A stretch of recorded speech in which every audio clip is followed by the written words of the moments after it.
Hi everyone, welcome back to my channel. So in this video we will learn state management technique. Okay, so state management के बारे में बात करें तो state management technique क्या है?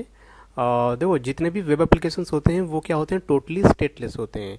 सो इस वजह से they will never maintain the value of one request in the next request of the same page या other page. Okay, but some time we need to value of one request in the next request of same page या other page also, and to overcome the above problem and maintain the state of value between multiple requests of the same page या between different pages, we are provided with the concept of state management. Okay, so ASP.NET provide few concept of state management technique. So firstly, state management technique na divided into two main category. Number one is client side state management technique and number two is server side state management technique, right? So here I am going to cover the client side state management technique, right? So in client side state management now you can see there are total 5 state management technique. Number one is view state, number two is control state, number three is hidden field, number four is cookie, and number 5 is query string. So these are the client side state management technique. So now in this video we will learn view state. Okay, so view state क्या होता है? View state का मतलब होता है कि सबसे पहले तो ये क्या है, एक क्लाइंट साइड या page level state management technique है use to store information between multiple request of the same page. Okay, so view state is a mechanism to preserve the value of page and control between post backs. Okay, so it is a page level state management technique, that is it maintains the state of value for a single user between multiple requests of one page. Okay, and it is also known as single user local data. So जब भी कोई हम request send करेंगे, ठीक है, फिर जब उस रिक्वेस्ट को जब हम सेंड करेंगे तो साथ ही साथ हम क्या करेंगे, इसी वेब पेज में हम क्या करेंगे, व्यू स्टेट में जो भी वैल्यू हम भेज रहे हैं ना उसका हम क्या करेंगे, उसको हम स्टोर कर सकते हैं. ठीक है, ताकि जब हम पोस्ट बैक करें तो वो वैल्यू भी हमारे साथ आए और जिससे कि हम ये पता कर सकें कि ये जो रिक्वेस्ट आ रही है वो किस पर्टिकुलर यूज़र की आ रही है, राइट? तो इसका हम एक छोटा सा एग्जांपल करेंगे. तो सबसे पहले हम क्या करने वाले हैं, हम एक वेब पेज क्रिएट करेंगे जिसका नाम होगा log in with failure count. Okay, page add करेंगे, सिंपल एक वेब फॉर्म, इसका एक नाम आप दे सकते हो log in with failure count. Okay, now ये हमारा जो पेज है वो आप देख पा रहे हो सक्सेसफुली क्रिएट हो चुका है. ठीक है, अब हम एक और पेज ऐड करेंगे जो कि होगा, इसका नाम क्या होगा, success with failure count, right? तो लॉगिन विथ फेलियर काउंट ये हमारा एक लॉगिन पेज होगा और जब हम सक्सेसफुल लॉगिन होंगे तो हमारे पास ये सक्सेस विथ फेलियर काउंट, तो ये एक पेज होगा. जितनी बार आप सक्सेसफुल लॉगिन करोगे ना तो उतनी बार ये you can see this one. Okay, तो जो आपका वेब पेज है लॉगिन विथ फेलियर काउंट, इसमें आ जाते हैं. अब यहाँ पर हम क्या बनाने वाले हैं, हम इंसर्ट करेंगे एक टेबल में आ जाओ, इंसर्ट करते हैं टेबल में जब हम इंसर्ट करेंगे तो इसमें क्या होंगे, 2 कॉलम और कितनी रो होंगे, आई थिंक. ओके, तो जो आपका वेब पेज है लॉगिन विथ फेलियर काउंट, इसमें आ जाते हैं. अब यहाँ पर हम क्या बनाने वाले हैं, हम इंसर्ट करेंगे एक टेबल में आ जाओ, इंसर्ट करते हैं टेबल में जब हम इंसर्ट करेंगे तो इसमें क्या होंगे, 2 कॉलम और कितनी रो होंगे, आई थिंक 5 रो कर देते हैं, 2 कॉलम. इस परसेंटेज 50% कर देते हैं. अलाइनमेंट आप सेंटर कर सकते हो. Okay, alignment is centre, right? और ये मैंने इसको ओपन कर लिया. अभी देखो यहाँ पर जो हमारा पहला होगा इसको हम क्या करते हैं, मर्ज कर देते हैं, मॉडिफाई एंड मर्ज कर दिया. ठीक है, इसमें हम क्या लिखेंगे, यहाँ पर हमने दे दिया login web page, inter user name या आईडी जो भी कुछ होगा. यहाँ पर क्या लिखेंगे, इंटर पासवर्ड, राइट? और फिर यहाँ पर हम बटन यूज़ करेंगे ना, यहाँ पर हम लेंगे एक बटन. तो बटन के लिए क्या करते हैं, यहाँ पर आ जाते हैं, ये लिया मैंने एक बटन. ठीक है, एक बटन यहाँ पर हो गया और एक बटन हम लेंगे यहाँ पे, जस्ट मिनट, ये बटन यहाँ पर आ गया. और उसके बाद यहाँ पर हम क्या यूज़ करने वाले हैं, यहाँ पर यूज़ हम करेंगे एक टेक्स्ट बॉक्स. तो ये ले लिया मैंने एक टेक्स्ट बॉक्स. ये जो टेक्स्ट बॉक्स होगा इसका नाम आप चलोगे, उसका राइट क्लिक करना, प्रॉपर्टी में आना, इसका जो आईडी होगा ये क्या होगा, txt यूज़र. ओके, फिर हम क्या करेंगे, एक टेक्स्ट बॉक्स हम यहाँ पर यूज़ करेंगे पासवर्ड के लिए। तो सिंपली टेक्स्ट बॉक्स पे क्लिक करना, इस पर राइट क्लिक, प्रॉपर्टी, और इसका भी आईडी क्या करना है आपको, txt ये पासवर्ड, राइट। अब यहाँ पर हम क्या करेंगे, हमने कितनी यहाँ पर हम चेक करेंगे कि कितनी बार हम सही क्रेडेंशियल इंटर करते हैं तो ये लॉगिन होता है, और कितनी बार ये गलत क्रेडेंशियल इंटर करने पे कितनी बार वो आपको रॉन्ग इन्फॉर्मेशन शो करता है, ठीक है। तो यहाँ पे देखो क्या करना है, अभी अगर हमें व्यू स्टेट का काम जानना है तो क्या करेंगे, इसी पेज के थ्रू हम समझेंगे इस चीज़ को। इस पर राइट क्लिक करो, सिंपली व्यू कोड पे आ जाओ, ओके। और यहाँ पर आपको क्या करना है, यहाँ पे इफ़ कंडीशन आपको देना है। इस इफ़ कंडीशन में आपको लिखना है does not is post back, okay. और इसके बाद आपको इसमें क्या देना है कि जो भी आपका txt यूज़र नेम है, ओके, txt यूज़र नेम, तो आपको क्या करना है, इस पर राइट क्लिक करना है। इसका नाम क्या है, नॉट अ txt ना, राइट क्लिक, यहाँ पर इसका नाम है, देखो यहाँ पर इसका नाम आपको चेंज करना पड़ेगा, this is txt user name, okay. फिर आप यहाँ पर आना, txt user name dot text is equal to empty, okay. और अगर आप इसमें मल्टीपल लाइन ऑफ कोड लिख रहे हो तो फिर अब हमारे पास क्या है, इसमें देखो, इसमें हमारे पास लॉगिन बटन है। तो अभी मैं क्या करूँगा, मैं चाहता हूँ जब भी मैं लॉगिन बटन पे क्लिक करूँ ना, तो हमें कैसे चेक करना है, क्रेडेंशियल कैसे चेक करना है लॉगिन बटन की हेल्प से। तो यहाँ पर इफ़ एल्स कंडीशन हम यूज़ कर लेंगे, जिसमें कि हम यहाँ पे देंगे एक कंडीशन कि suppose txt user dot text equal to अगर ये क्या हो जाए, मान लो ये हो जाए admin @123, right. And next is है password, so txt password dot text equal to यहाँ पर दे दे 1 2 3 4 5, ओके, ये हमारा पासवर्ड हो गया। तो अगर ये सिचुएशन रहेगा तो हम क्या करेंगे, ये हो गया जब आपका, अगर आपका सक्सेसफुल हो जाएगा, अगर सेम यूजर नेम पासवर्ड होगा, इफ़ कंडीशन ट्रू होगा तो आप सक्सेस विद फेलियर वाले पेज पे जाओगे विथ यूज़र नेम के साथ। और अगर यहीं पर आपका ये फॉल्स हो गया, आपने गलत इन्फॉर्मेशन एंटर किया, तो ये वाला कोड कॉपी कर लो और यहाँ पे पेस्ट कर दो। यहाँ पर क्या होगा, इस बार हम जब जाएंगे तो हमारे पास जो पेज होगा वो क्या होगा, failure with failure count dot expx, हमारा पेज का नाम यहाँ पे बदल जाएगा। तो ये देखो, इस बार हम इस पेज पे जाएंगे और पर यहाँ पर जब हम जा रहे हैं तो इसमें हम क्या लिखेंगे, देखो यहाँ पर तो हम चले जा रहे हैं, but what about the count, हम चाहते हैं कि काउंट की वैल्यू जितनी बार अगर आप फेल करोगे उतनी बार वो काउंट करता रहे। और जैसे ही 3 बार से ज़्यादा अगर आपने फेल लॉगिन अटेम्प्ट ट्राई किया, फेल्ड लॉगिन अटेम्प्ट 3 बार से ज़्यादा हुए, तो इसका मतलब है कि हम आपको एक डिफरेंट मैसेज दिखाएंगे, जहाँ पर हम क्या होता है ना कि 3 लॉगिन के बाद, 3 अटेम्प्ट के बाद आपका बैन हो जाता है अकाउंट, या फिर थोड़ी देर के लिए ब्लॉक हो जाता है आपका अकाउंट। तो क्या करेंगे, एल्स पार्ट में ही हम क्या करेंगे, हमें व्यू स्टेट में वैल्यू को स्टोर करना है। तो पहले तो हम एक वेरिएबल बनाएंगे इंटीजर नाम का, इंटीजर, इसको क्या देंगे, काउंट, ओके। तो इंटीजर काउंट इक्वल टू, अब ये जो वैल्यू आ रही है ना, काउंट की वैल्यू इंटीजर होगी और ये वैल्यू आएगी कहाँ से, ये वैल्यू आएगी व्यू स्टेट से। तो मैंने दिया व्यू स्टेट। अब व्यू स्टेट में एक, इस व्यू स्टेट का नाम होगा, यहाँ पे दे देते हैं, ये हो जाएगा आपका फेलियर काउंट, ठीक है, फेलियर काउंट और +1। ये देखो, तो मैंने क्या बोला कि जैसे ही अगर आपका इल्स पार्ट एग्जीक्यूट होगा तो मान लो एक वेरिएबल है काउंट, इस काउंट वेरिएबल में क्या होगा, उसकी वैल्यू अगर इनिशियली व्यू स्टेट 0 होगा तो 0 + 1 = 1, तो काउंट की वैल्यू 1 हो जाएगी, ओके।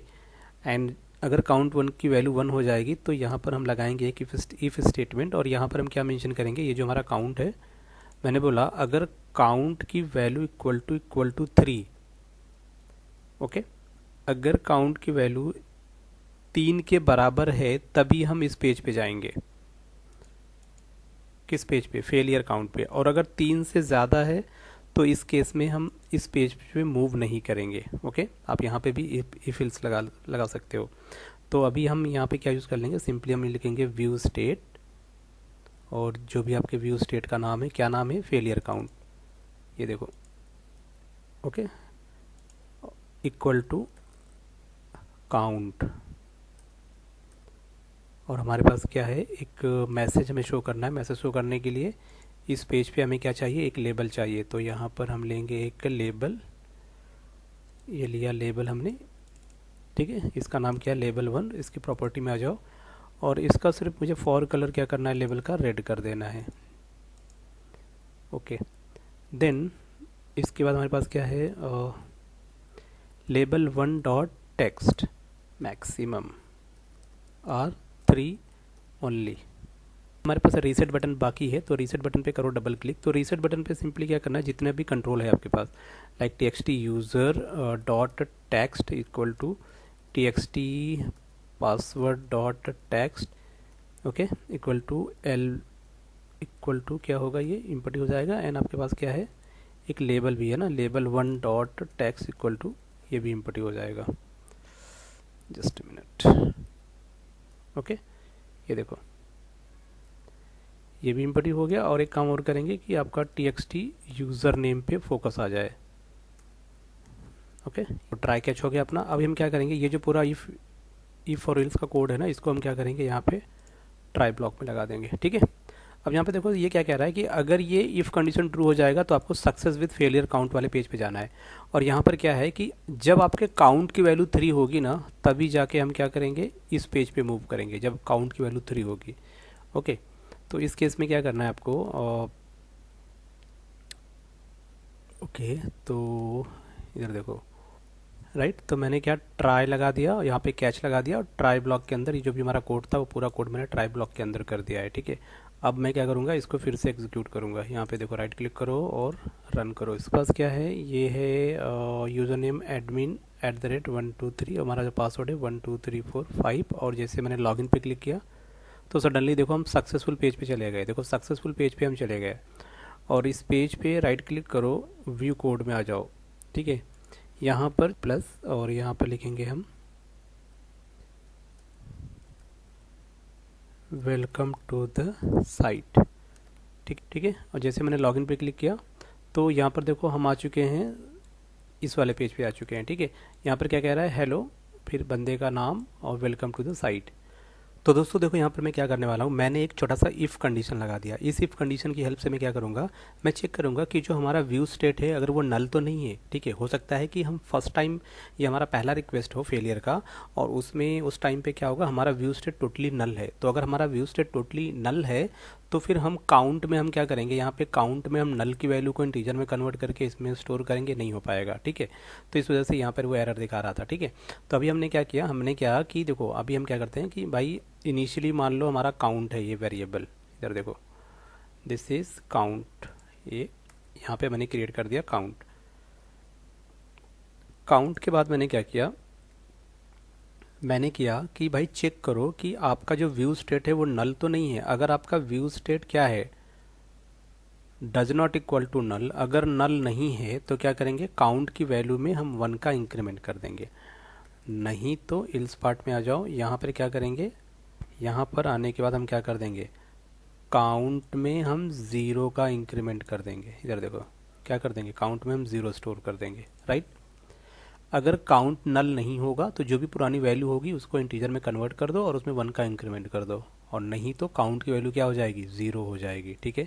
ऐसे अगर कन्फ्यूजन हो रहा है तो ये भी लगा सकते हो आप, परफेक्ट। यहाँ पे तो मैंने क्या किया, मैंने यहाँ पे चेक कर लिया कहीं हमारा काउंट जो है वो नल तो नहीं है। फिर उसके बाद क्या होगा, दूसरा कंडीशन मैंने क्या बोला कि अगर काउंट की वैल्यू 3 के बराबर हो जाएगी तब हम क्या करेंगे, इस पेज पे मूव करेंगे। जाते हैं यहाँ पर क्या किया, अगर वो नल होगा ना, नल होगा तो उसकी वैल्यू यार 1 हो जाएगी, देखो ये 1 हो जाएगी, ठीक है।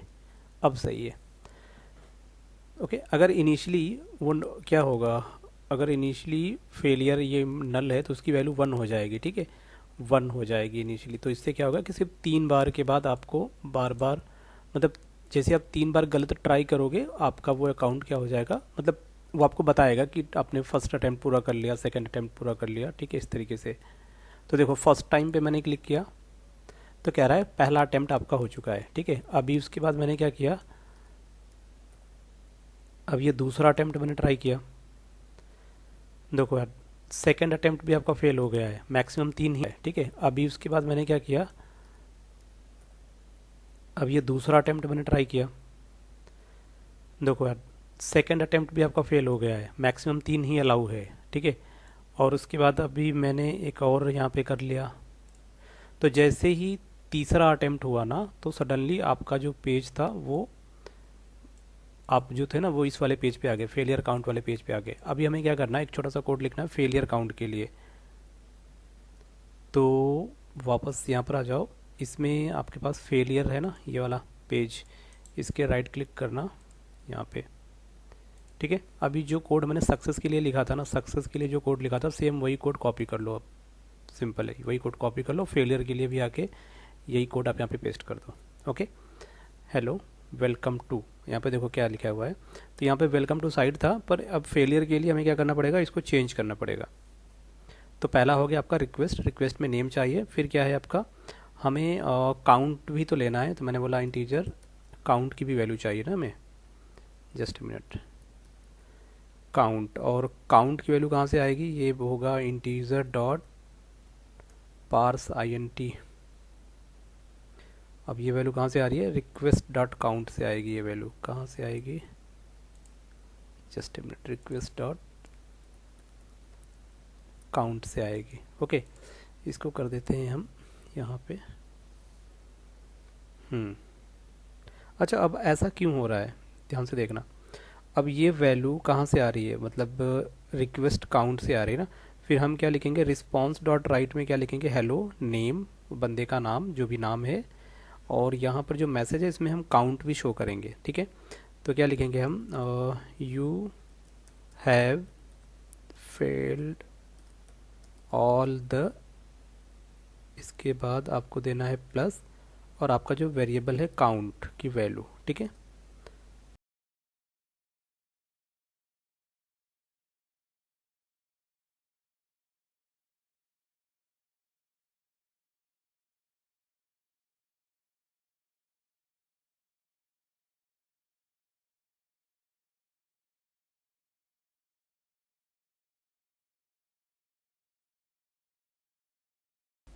ओके, M% लगाना है क्योंकि हम दो दो वैल्यू लेके जा रहे हैं, ठीक है, दो value, M% count equal two plus आपका काउंट। और इसको अब सेव करो, फिर से इसको रन करो। बार हमने इंटर किया AA11, फर्स्ट अटैम्प्ट हमारा हो गया।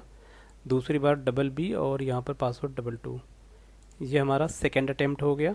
ओके, अब तीसरी बार है CC और ये हमारा पासवर्ड 33, ठीक है, ये तीसरी बार है। तो जैसे मैंने थर्ड बार हुआ ना, आपके काउंट की वैल्यू 3 हुई, तो क्या कह रहा है, हेलो, उसके बाद बंदे का जो भी नाम है हेलो, फिर बंदे का जो भी यूज़र नेम था, you have fail all the 3 attempt to log in. Okay, यहाँ पर देखो ये आपको तो इस तरीके से आप जान सकते हो कि, तो गाइस ये आपने देख लिया कि कैसे ये काम करता है व्यू स्टेट, राइट। अब हम कुछ बातें करते हैं कि where does web application store view state value, कहाँ पर ये वैल्यू स्टोर होती है। देखो सिंपली ये जो वैल्यू होती है ये तो उसी वेब पेज पे ही होती है ना, इंटरनल वेब पेज पे स्टोर होती है, जिसमें क्या होता है, web application store view state value on the same page only, that is while rendering the output of page it write view state value into that render output and send them to the browser. Okay, so we can view those value using view page source, यानी कि जब आप page पे right click करोगे, here ये आपका page है, ठीक है, इस पर राइट क्लिक करोगे और व्यू पेज सोर्स के थ्रू आप यहाँ पे वो वैल्यू चेक कर सकते हो, राइट। एंड फिर क्या है यहाँ पे, we can view those value using view page source and option of the browser, and there we find a hidden field with the name underscore view state। तो hidden field हमें दिख रहा है क्या, एक बार चेक करते हैं। ये देखो, ये दिखा ना, ये hidden field दिख रहा क्या पर है, ये hidden field, ये क्या लिखा है, व्यू स्टेट जनरेटर करके समथिंग। ओके, एक यहाँ पर दिख गया, और कहीं पर है क्या, ऐसा कुछ नहीं, एक यहाँ पर है, देखो ये व्यू स्टेट जनरेटर, और इसमें सारी की सारी वैल्यू आई थिंक यहाँ पर आपको दिख रही होगी। तो ड्रॉबैक ये है कि अगर आपके व्यू स्टेट में बहुत ज़्यादा डेटा रिस्टोर है तो आपका पेज जो है वो बल्की हो जाएगा, फिर लोडिंग में टाइम लेगा, ठीक है। तो इससे आपके पेज का क्या होगा, परफॉर्मेंस ख़राब होगा। तो view state value are transported between browser and server every time we perform a post back. So in case if we store huge volume of data na in view state, then transporting all the data between browser से server ना will increase the network traffic, और time भी लगेगा page को load होने में। The second point is कि as discuss above view state value are accessible only with the same page, ठीक है, उसी पेज के लिए होगा, अदर पेज के लिए नहीं होगा. And then that is the reason why we have explicitly transported name and failure count value to failure with failure count page as a query string, because in the second page we cannot access the first page value. Okay तो अभी जो मैंने यहाँ पर code लिखा है ना, तो देखो इस अगर हम इस पेज पे जा रहे हैं तब भी हम क्या कर रहे हैं, क्वेरी स्ट्रिंग के थ्रू हम वैल्यू को सेंड कर रहे हैं. इस पेज पे जा रहे हैं तब भी हम क्या कर रहे हैं, क्वेरी स्ट्रिंग के थ्रू वैल्यू को सेंड कर रहे हैं, क्योंकि हमें पता है ना कि हम अगर हमने सक्सेस वाले पेज पे हैं तो हमें फेलियर वाले पेज पे क्या हो रहा है, और अगर यहाँ पर हम वैल्यू हम यहाँ से एक्सेस कर रहे हैं तो नहीं हो पाएगा. तो इसी वजह से हर पेज के लिए हम वैल्यू भेज रहे हैं कि भाई अगर इस पेज की बात आ रही है तो ये 2 वैल्यू भेज दिया है, और इसी वैल्यू को क्या करना है, इस पेज पे जाके यूज़र को एज ए इन्फॉर्मेशन के तौर पे डिस्प्ले कर देना. ओके अब यहाँ पर क्या आता है, इसके बाद आता है डिसेबलिंग व्यू स्टेट. अगर आप चाहते हो कि नहीं यार मुझे व्यू स्टेट पे काम नहीं करना, मुझे क्या करना है, पेज के लिए व्यू स्टेट को एकदम से ऑफ कर देना है, डिसेबल कर देना है, तो भाई आपका जो देखो इसको आप पेज लेवल से कर सकते हो. पेज लेवल से करने का क्या तरीका है कि आप सिंपली उस वेब पेज में आ जाना, डिज़ाइन व्यू में आना, और ऊपर आप आओगे ना जो आपका पेज डायरेक्टरी होता है, the first directory, page directory, यहाँ पर आके आपको क्या लिखना है, व्यू स्टेट. ठीक है, व्यू इनेबल व्यू स्टेट ना, enable view state is equal to false कर दो यार, तो ये क्या हो जाएगा, फॉल्स हो जाएगा. तो व्यू स्टेट में वैल्यू स्टोर ही नहीं होगी, जो भी वैल्यू आप स्टोर करोगे ना वो नहीं होगी. तो यहाँ पर क्या लिखा है, इनेबल इक्वल टू फॉल्स, तो इस मीन्स ये डिसेबल हो गया. फिर एप्लीकेशन लेवल पे भी जाके आप कर सकते हो इस चीज़ को. तो उसके लिए क्या करना पड़ेगा आपको, वेब डॉट कॉन्फिग्स फाइल में आना, उसके अंदर सिस्टम डॉट वेब टैग के अंदर आना, और फिर यहाँ पर आपको क्या लिखना है, page enable view state equal to false. तो ये कैसे होगा, सिंपल यहाँ पर देखो, जब भी आप कोई भी वेब एप्लीकेशन क्रिएट करते हो तो वेब डॉट कॉन्फिग्स फाइल आपका आ ही जाता है. ठीक है, और यहाँ पर क्या बोला मैंने, सिस्टम डॉट वेब के अंदर यहाँ पर, और यहाँ पर आप क्या कर सकते हो, ये आप इस तरीके से दे सकते हो. तो ये आपका पेज लेवल हो गया, सॉरी एप्लीकेशन लेवल हो गया. तो आपको बाहर पेज में बार बार लिखने की ज़रूरत नहीं. तो ये आपने जो यहाँ पे लिखा है ना, इस पर विच कौन सा पेज है वो, जस्ट अ मिनट, इस पेज पे जो यहाँ पर आपने लिख रखा है अब इसकी ज़रूरत नहीं है. ठीक है, अब इन तीनों पेजेस में से किसी भी पेज में अगर आप व्यूज़ मतलब क्योंकि आपने एप्लीकेशन लेवल पे यूज़ कर रखा है तो किसी भी पेज पे आपका ये इनेबल नहीं होगा. ओके.